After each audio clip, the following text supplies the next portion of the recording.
नमस्कार मु प्रभाती आपण मानकु आउ थरे मो चैनल को स्वागत करुछि। आज मु पुदीना पत्र विषय रे किछि कहबाकू जाउछि।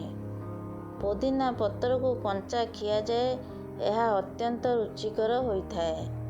पुदीना पत्र को आमे समस्ते चटणी शरबत चा फेस क्रीम और माउथ फ्रेशनर भावरे व्यवहार करू।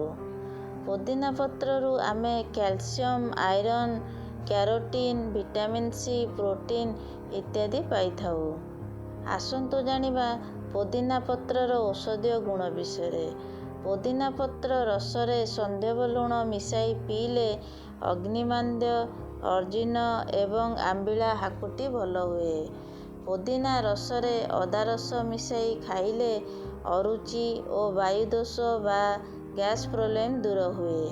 छोट पिलांकु नियमित पुदीना रस पियाइले 7 दिन मध्यरे कुर्मी रोग भल हुए।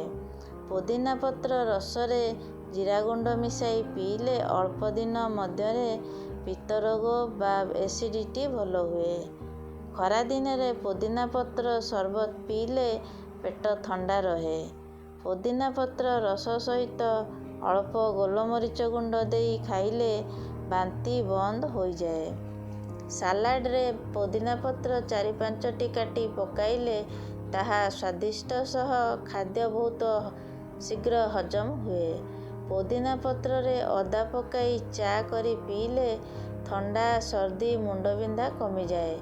वीडियोटी जदि आपण मानकु भल लागि थाए ताहले लाइक शेयर सब्सक्राइब करने को भूलिबे नहीं।